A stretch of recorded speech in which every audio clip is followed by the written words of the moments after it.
Les amis, bienvenue sur le duel. Aujourd'hui, on va faire une petite vidéo un peu spéciale, le top 10 des plus grands combattants français de l'histoire.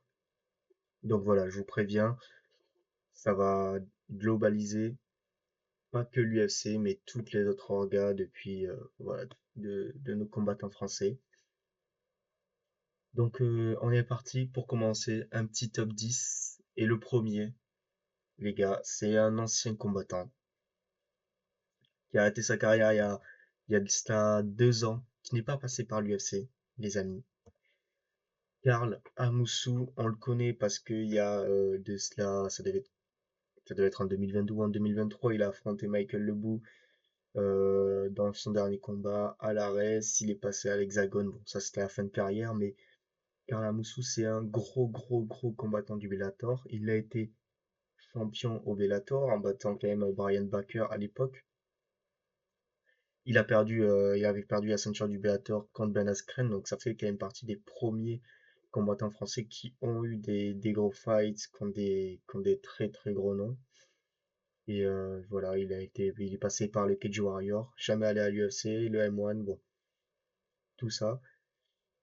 Et ce qu'il a fait quand même pour le MMA français à l'époque où c'était pas encore légal, il a une trentaine de combats en carrière, donc c'est même 40 quasiment. 27 victoires, 11 défaites, c'est de no contest. Donc voilà, Karl Moussou, c'est celui qui va ouvre ce top 10. Gros combattant, pas très connu du grand public, mais voilà, dans ce top 10, il a sa place, même s'il a perdu à chaque fois qu'il a dû affronter des gros noms, comme je l'ai dit, comme Ben Askren, Michael Lebou, même si voilà, il était quand même plus vieux. Il y avait Dominic Steve aussi au Cage Warrior à l'époque, il prend aussi une ceinture au Cage Warrior, ben là, de toute façon, vous avez la photo de la ceinture du Cage Warrior, mais gros nom du MMA français qui ouvre magnifiquement ce top 10. En neuvième, vous allez avoir un combattant que vous connaissez tous. Un commentateur, je sais que ça va faire parler, qu'il soit dans ce top 10. Beaucoup l'auraient pas mis, mais Taylor Lapillus, pour moi, il mérite de rentrer dans le top 10. Au total, il a les 2 fois à l'UFC avec des bilans positifs, en 3-1 si je me trompe pas sur ces 2 passages à l'UFC, à chaque fois il a été cut. Mais voilà, même actuellement, il est sur une superbe lancée de 3, 4 victoires de suite au PFL contre Clement Gintons. Mais avant ça, quand même, c'était Cody Stamann qui bat à l'UFC. Vince Morales, il bat aussi. Enfin, c'est vraiment pas des petits noms. Il avait même, ouais, voilà, 3 victoires, une défaite. Donc à chaque fois, c'est ça. Il perd contre Eric Perez à l'époque, qui était classé quand même dans le top 15. Donc dans le MMA français, voilà, il était au 100% fight à l'époque. Il a eu ses gros combats. Ça va sûrement faire parler que je le mette aussi haut, mais voilà, il a pris des ceintures dans d'autres orgas un peu plus niche. Il a réussi à revenir à l'UFC, c'est pas tout le monde qui le fait. Et voilà, c'est un super bilan. Il a seulement que 33 ans. Dans le MMA, c'est encore passable. 23 victoires, 4 défaites seulement. Gros passage à l'UFC, même si ouais, ça n'a jamais été le combattant le plus divertissant qu'on ait pu avoir au sein de l'UFC. Je sais que ça va faire parler qu'il soit aussi haut, qu'il soit 9e, qu'il soit dans ce top 10. Mais moi j'estime que pour ce qu'il a fait dans le MMA français, il mérite d'aller dans le top 10 et que c'est pas un petit combattant, même si voilà, même s'il a pas beaucoup de finish, très peu de personnes le prennent au sérieux, mais grosse carrière, gros combattant et c'est pas fini. Le top 8, les amis, vous le connaissez, c'est Faresiam, qui vient de faire son entrée dans le top 15 il y a quelques semaines, qui a sûrement affronté un top 10. Pour moi, il mérite d'être dans ce top 8 des plus gros combattants français de l'histoire, parce il a fait son bout de chemin avant l'UFC. À l'UFC, là, il commence à avoir pas mal de combats, il est sur une grosse série de victoires, il a battu des Matt Frevola, il a battu des gros noms, des bons noms quand même dans cette KTA à l'UFC. Donc voilà, top 8, il est pas plus haut. Je sais que pas mal l'auraient mis sûrement beaucoup plus haut pour moi. Fazia, même s'il vient d'entrer dans le top 15 d'une des KT les plus relevées à l'UFC aujourd'hui. Il a encore à prouver, à mon avis. Si on refait ça dans un an, rien que dans un an, ce classement, il sera sans doute plus haut. 18 victoires pour seulement 4 défaites. Je voulais juste aller voir sur combien de sa série de victoires, les 6 victoires d'affilée. Il avait perdu contre Terrence Mikey à l'époque, putain, je m'en souviens de ce combat, par soumission. Et puis entre-temps, eh ben, c'est que des victoires avec deux énormes finitions là récemment. Une contre Nazim, une contre Matt Frevola. C'est vrai qu'il a affronté aussi Mike Davis. Donc voilà, il entré dans le top 15. Il a gagné contre Jay Herbert aussi. Ça reste des noms, même si c'est pas tous forcément des mecs qui sont classés, c'est toujours des bons noms à l'UFC. Et, et voilà, c'est important de le souligner. Il a battu Damien Lapidus aussi à l'époque, qui aurait pu être dans ce top 10, Damien Lapidus. Mais voilà, j'ai pas préféré le mettre. Il y a son frère Taylor. Et voilà, donc Faresiam, 8e. Encore beaucoup de choses à prouver. Surtout depuis qu'il vient d'entrer dans ce top 15. Il va affronter des gros adversaires, des noms maintenant. Et ça va sans doute, à mon avis, il va avoir une très belle carrière. Et voilà, dans un an et 2 ans, quand on refera ce classement, il sera pas 8e, il sera sans doute bien plus haut dans ce classement. Le 7e maintenant, Cyril Diabaté. Et voilà, ça fait partie des gens auraient mis sans doute Fares devant Cyril Diabaté, mais les mecs, Cyril Diabaté, c'est combien de combats au total? 19 victoires, 10 défaites. Un no contest, c'est voilà, il fait partie de ces combattants français qui ont commencé le MMA alors que c'était pas légal. En plus, lui, il a commencé avec des bilans énormes. Une arrivée à l'UFC où il bat voilà des Louis Canet dès son premier combat à l'UFC. Je crois que ça a été le premier combattant qui a été classé à l'UFC. Enfin, de toute façon, à l'époque, il n'y avait pas le délire de classement et c'est quand ça a apparu. euh, il a été quand même bien, bien proche de faire des choses dans ce top 15 à l'UFC. Il a battu Steve Cantwell. C'est pas n'importe qui maintenant, voilà. Dès qu'il y a eu une grosse adversité contre Latifi, ça a été compliqué. Euh, Quand il affronte Anthony Perroff, aussi pareil, un peu en dessous. Voilà, dès que l'adversité a monté, ça a été un peu plus compliqué, mais voilà, comme je l'ai dit, on n'est pas là pour faire les bilans à l'UFC. C'est toute la carrière, et la carrière, elle est énorme pour tout ce qu'il a fait dans le MMA français. La violence, c'est pour moi au-dessus de Fares Ziam. Mais voilà, je pense que Ziam a peut-être un combat, deux combats de passer devant Cyril Diabaté. Beaucoup vont penser que je l'ai mis un peu haut. Moi, je pense pas. Maintenant, voilà. On va passer au top 6. Et en sixième, Saladin Parnasse. Alors les gars, pour la petite histoire, Saladin, voilà, c'est le combattant déjà qui n'est pas passé à l'UFC, qui est dans le top 10 des plus gros combattants français. Moi, je le mets là-dedans. À la base, je l'avais mis cinquième. Et après, je me suis dit, l'adversité que a eu quand même Salah, c'est pas la même qu'ont eu les 5 au-dessus. Il manque des gros adversaires. Alors oui, il a battu William Gomis, oui, il a battu Morgan Charrier, mais c'était au tout début de leur carrière, au tout début de sa carrière. Il a roulé sur le KSW. Il a eu une double ceinture, une chance à une troisième ceinture. Il doit apparaître dans ce top. Très haut comme ça, je pense que voilà, sixième c'est sa place quand vous allez voir les noms qu'il y a au-dessus. S'il est amené à venir à l'UFC, j'en parlais dans ma dernière vidéo, ben là peut-être que ça sera une autre histoire, qu'on verra ce qu'il donnera et qui sera sans doute plus haut. Énorme palmarès, le plus grand combattant peut-être du KSW de l'histoire. Donc c'est pour ça il mérite ce top. Maintenant voilà, l'adversité n'a pas été la même. J'estimerais même, j'aurais tendance à dire que même, oui, pour moi, même s'il a fait beaucoup moins de combats en carrière, Faresiam a une adversité plus grosse que Saladin Parnasse. Mais voilà, il y a aussi les ceintures, il y a aussi le poids dans le MMA, ce que tu as fait. Donc j'estime que Saladin, cette sixième place, elle lui va bien. Là-bas, je l'avais mis cinquième et vous allez voir qui c'est qui est au-dessus. En cinquième position, on rentre dans le top 5, les gars. Cinquième position, c'est peut-être pas un combattant que vous connaissez, mais qui a eu un très très grand impact dans le MMA français et à l'UFC. Francis Carmon. Francis Carmon, c'est une trentaine de combats, 25 victoires, 12 défaites, c'est juste énorme. Ça a été un très bon combattant du Bellator, mais surtout sa carrière à l'UFC, elle a été gigantesque. Il n'est jamais passé très loin d'avoir une chance à la ceinture. Voilà, maintenant aussi, quand il y a eu une grosse adversité, quand il affronte Ronaldo Souza, sa perd, euh, et cette défaite après, il est jamais trop revenu, mais tu vois, tu bats Tom Laylor, c'est énorme.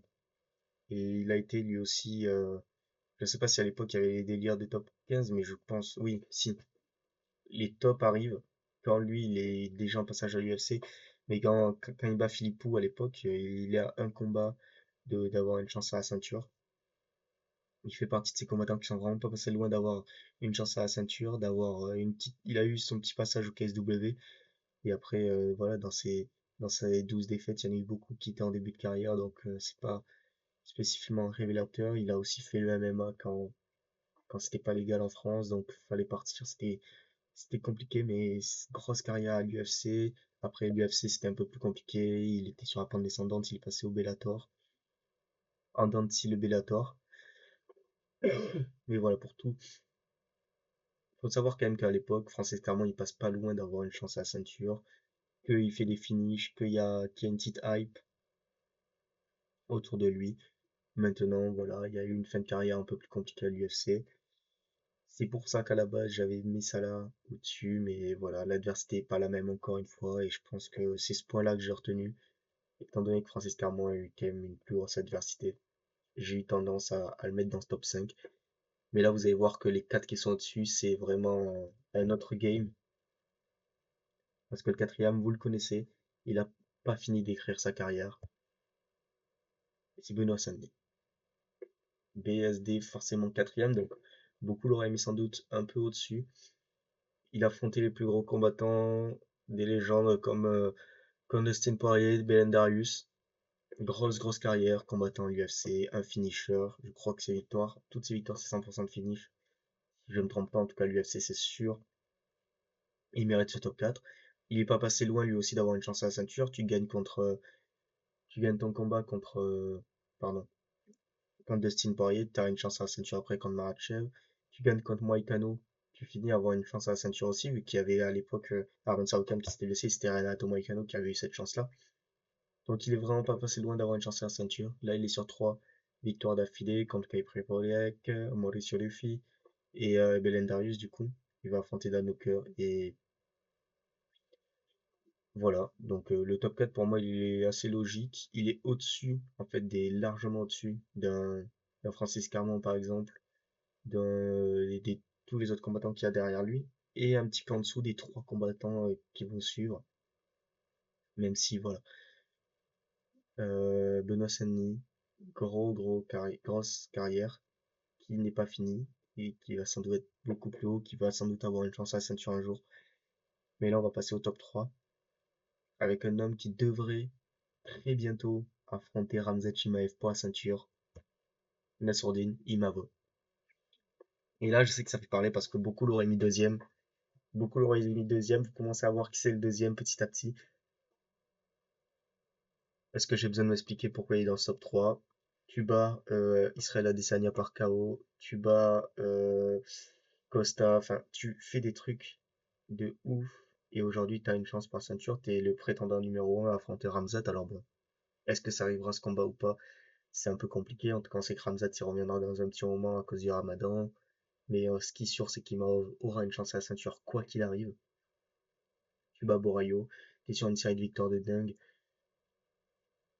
Il fait partie des plus gros combattants français. Là, si on parle juste en termes de palmarès, il n'y a pas grand monde, il n'y a pas beaucoup de combattants qui sont arrivés à ce niveau-là chirurgical de battre ses adversaires. Donc pour moi, Nassourdine Mao, c'est très fort. Il a fait briller le drapeau à l'international.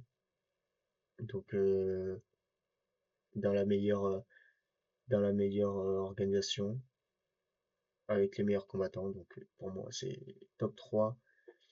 Faudra que je m'explique longuement sur le top 2 pourquoi j'ai pas mis Mavov en 2, pourquoi j'ai préféré mettre chez Congo. Ah, super. Et ben vous avez le, le premier qui a été spoil. Bon, après le premier, tout le monde s'y attendait. Bref. Chez Congo, des plus gros combattants français de l'histoire. Je m'explique, Che Congo, c'est plus de 40 combats en carrière. Imavov, il a pas encore fini sa carrière. Je pense que voilà, s'il arrive à prendre une ceinture, bah forcément, il passera devant Che. Maintenant, les gars, pour ceux qui n'ont pas connu Che Congo, c'était quelque chose. Et si on parle, voilà, ce classement des meilleurs combattants français de l'histoire, Che Congo, il peut que y être. Ça a été le premier Français à être mis sur un pay-per-view UFC. Je crois que ça a été même le premier Français qui a été mis sur un poster UFC, si je me trompe pas. Il a eu sa chance à ceinture au Bellator il y a pas si longtemps, en 2022, contre Ryan Bader. Après, il a mis sa carrière en stand-by et il a arrêté. Mais voilà, grosse carrière, grosse seconde partie de carrière au Bellator, où il a pris des ceintures. Mais voilà, il est surtout connu pour ses passages à l'UFC. Jay Congo, c'est le plus gros comeback de l'histoire. C'est un mec qui a affronté des Cain Velasquez, des Frank Mir, c'est pas n'importe qui. Qui lui aussi pas, voilà, il était dans le top 15, qui est pas passé qui est pas passé loin pardon, qui est pas passé loin d'avoir des chances à la ceinture. Et, et il a affronté des grands noms, il était en main event, c'était la première peut-être star mondiale française en MMA. Il affronte Mark Hunt, c'est Roy Nelson, alors même si quand l'adversité elle a commencé à monter, ça a toujours été un peu compliqué, mais tu bats Filipovic. Euh, donc énorme carrière à l'UFC, beaucoup de combats et si bat Frank Mir à l'époque ou Cain Velasquez, c'est un combat pour la ceinture. Je crois que c'est contre Pat Berry qu'il revient de son, si je me trompe pas, contre Pat Berry, c'est ça le plus gros combat de l'histoire, c'est de la folie. Chez Congo, tout ce qu'il a fait pour les MMA français, c'est en partie grâce à des mecs comme lui qu'aujourd'hui, qu'en 2015 ça a été légal, et qui sont partis, qui ont fait du MMA alors que c'était illégal, et la deuxième place pour moi est logique. Maintenant, si on fait ce classement dans un an, comme je l'ai dit, je pense que Fares il sera plus haut, mais je pense qu'Imao il sera devant Cheick Congo. Potentiellement Benoît aussi. On ne sait pas ce qui peut se passer en un an, mais voilà, pour tout ce qu'il a fait dans le MMA français, son énorme carrière, tous ses combats, il a tenu la baraque du MMA français à l'UFC à une époque où c'était pas légal. Et ça, faut bien se rendre compte que il portait le drapeau français dans l'organisation qui était déjà à l'époque la numéro un, alors qu'en France c'était pas encore légal. Et le numéro un, bon vous l'avez vu, j'ai fait une faute manip, mais évidemment, euh, tout le monde, super, tout le monde s'y attendait. Cyril Gane, évidemment le premier français à avoir une ceinture intérimaire, un début de carrière qui est juste parfait, invaincu. Tu prends une ceinture intérimaire, bon alors oui, c'est parce que l'UFC ne voulait l'enlever à Ngannou, t'affrontes John Jones. Alors même si le combat il se passe mal contre John Jones, tu lui affrontes. Tu frôles d'avoir une ceinture contre Ngannou. T'es le combattant qui a posé le plus de problèmes à Francis Ngannou et t'es le combattant qui a failli gagner. Pour moi, ça se joue vraiment à rien. Certains diront que c'est un vol, mais voilà, c'est le seul combattant qui a une ceinture, même si elle est intérimaire. T'as affronté John Jones. T'as, à mon sens, affronté certes Aspinal, mais même si c'est un no contest, bah, tu l'as limite battu. Et même tout ce que faut voir aussi à l'international, ce que ça prouve, c'est que Shogun, voilà, c'est le combattant français le plus connu. C'est la première ceinture ramenée. Bon, je pense que si tout le monde faisait un classement des plus gros combattants français de l'histoire, il mettrait Cyril Gane à 1, forcément. Il n'y a pas, il y a pas à dire. Maintenant, voilà, on verra ce que la suite nous réserve. Parce que si Mavov réussit à prendre cette ceinture, si elle n'est pas intérimaire, eh ben, il va faire une pierre de coups et passer premier. Mais voilà, on pourrait se retrouver à la fin de l'année avec plusieurs Français qui ont une ceinture. Donc voilà les gars, je voulais juste faire une petite aparté sur des combattants qui auraient pu être dans ce top 10 mais qui sont pas. Je pense notamment à Morgan Charrière, qui a lui aussi une énorme carrière en MMA, qui aurait pu rentrer dans ce top 10. C'est un peu compliqué à faire des top 10, des top 10 comme ça. À voir aussi ce qui nous réservera dans le futur Morgan.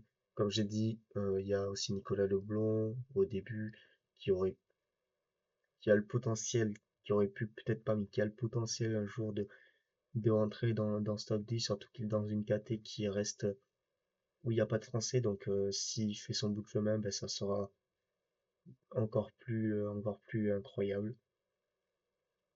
Donc voilà les amis. Si vous voulez que je vous fasse un classement féminin, ben, je le ferai pas, parce que bon, la première, voilà, vous laissez maintenant Fioro, fin de l'histoire. Non, en vrai, si vous voulez le même concept avec les top 10 des plus gros combattants all-time, selon moi, on peut le faire, et ça peut être intéressant. Il y aura pas de français à mon avis dedans. Et voilà les gars. Donc on va débriefer tout ça, les top 10. Comme j'ai dit en dixième, Karl Amoussou.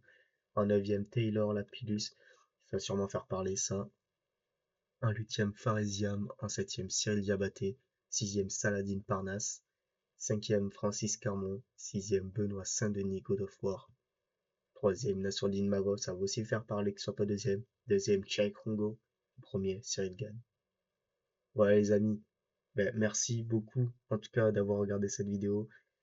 Dites-moi en commentaire si vous voulez que je vous fasse pareil pour le top 10 all-time des combattants. On se retrouve dimanche ou lundi pour le débrief de l'UFC Pimblet contre Genji. Allez les gars, ciao.